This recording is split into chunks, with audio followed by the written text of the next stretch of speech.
Roxy from Kids Scoop Media. And what would you say are some positive takeaways from this game?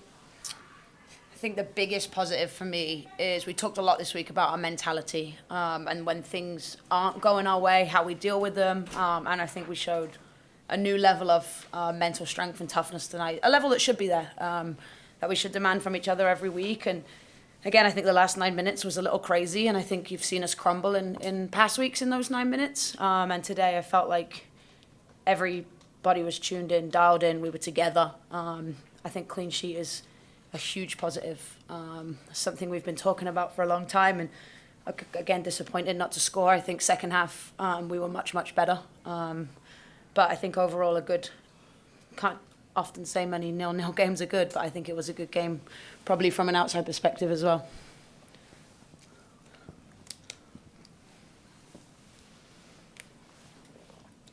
Oh, sorry about that. First of all, were you shocked with the 9 minutes went up on the board? I mean, I'm shocked with everything. So, yes. No, I think they stopped the watch now. So, like, every time something happens, the watch stops and it gets added on. I think it's just something we have to get used to.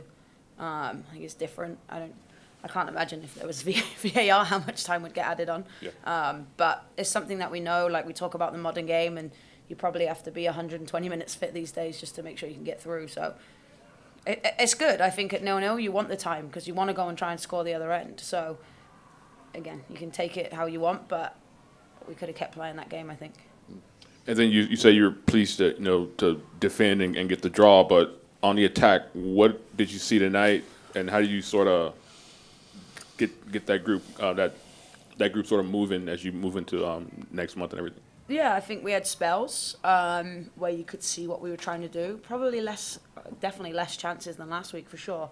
But it's once we get into those areas, being a little bit more patient. I think we get into the final third and we think that, yes, we've broken in, now we've got to go to goal. There's times where actually we've got to possess. I think minute 37, if I can recall that, we started to play in the attacking third, and then you create chance after chance after chance, and now we've got to turn those half chances into really good chances. I think MA coming off the bench last week and this week created opportunities for us that, in other moments, we have to put our body on the line a little bit more and leave our feet. I think those should be goals. She put in an incredible ball across the box, I think, with only a few minutes left to go. But, yeah, I think, again, it's the hardest part of the game, and we still know that we have work to do there. But I really want to focus on the positive today of that clean sheet, because that's something that we have struggled with in the last few weeks.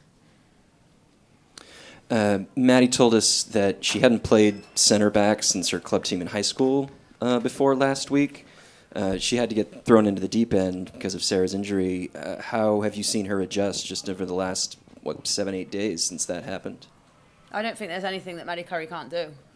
Honestly, I think she could be a winger. I think she could be a centre-back. I think she's the steal of the draft. I think she takes feedback on board. She applies herself. She's not fazed by anything. I think it can be quite daunting to play centre-back against your rival team at home.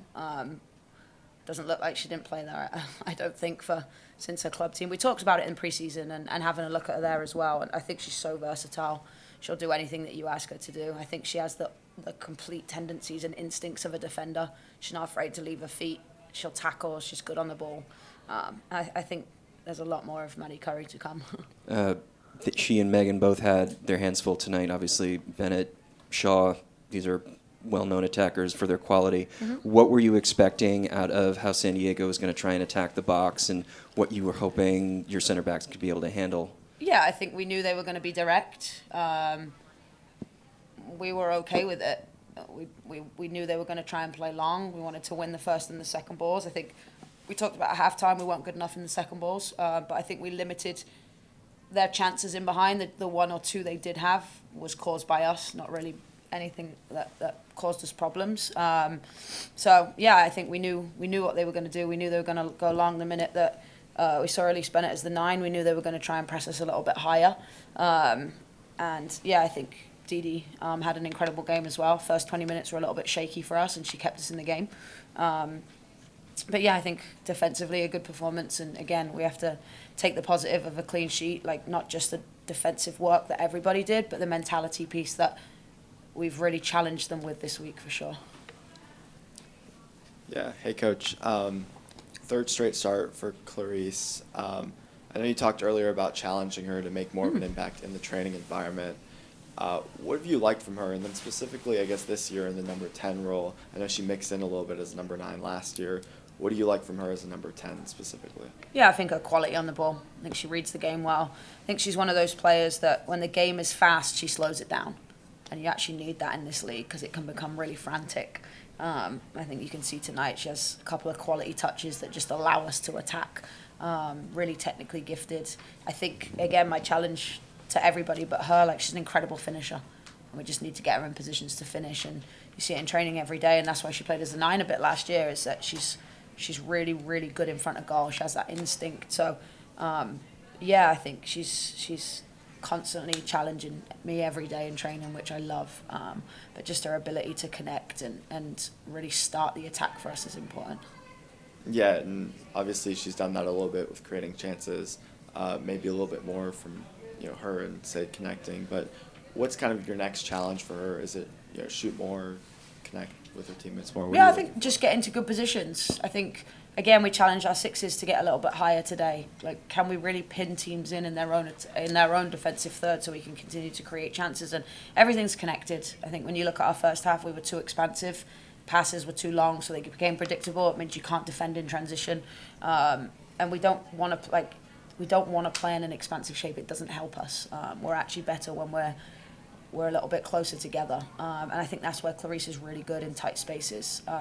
She can get turned and faced up. Again, my challenge to her is of course any 9 and 10 in winger in this league. You want a production rate, right? And it's final passes and it's finishing, and I think we're just one pass off that final pass. I keep saying it. I know we have to get better at it, but it will come.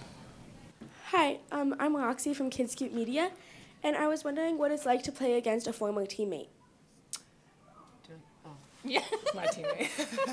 I think Sav is an amazing player. It's always fun playing against her. She's very competitive, and it just comes from a place of to make everyone better. So it's always like an honor and a blessing to play with her and against her. Hey, DiDi, right here. Oh, sorry. Sorry about that. Could you walk us through that last couple moments there with the double save? Well, I think one off the crossbar, and then you made the save on the other one there. Yeah, I think it's a matter of how can we make a chaotic moment so calm, and that's something we train. So for me, I think it's just going through my routines, my rituals, my habits, and I think like the goal is to keep it out of the back of the net at the end of the day. So yeah, I'm happy about it, and the entire team, I think an entire game of just grit and getting a point. Madison, can I ask, before last week, when was the last time you played in central defense? Probably in my club career.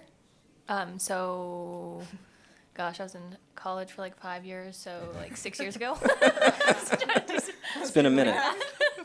What has that adjustment been like? Obviously, you got thrown literally into the fire last week when Gordon went out injured. How have you been adjusting to the position? Yeah, I mean, I think it's the people around me that really help me.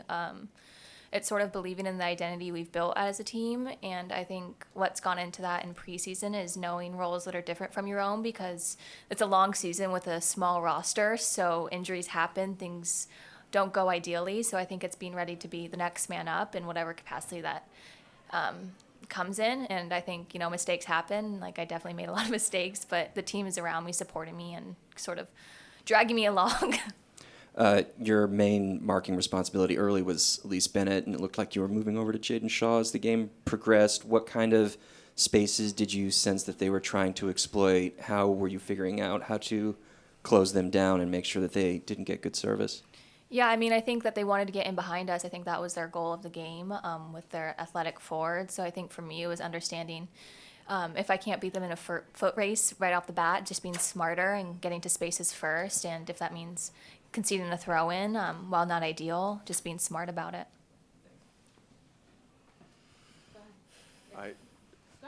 Just for both of you, what does it mean to be able to get this clean sheet without Sarah Gordon, without one of your captains, huge in the back line, but you can do it even without her? What does that mean?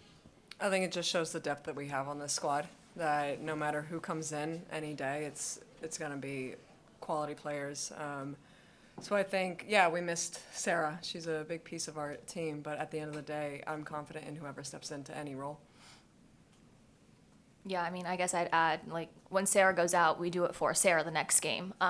She's our main motivation the next game because she puts in the most work each day in practice in the locker room, and she's created this environment. So we almost want to win more to show her, like, we got you. You can take your time to rest, and we'll be welcome when you come back.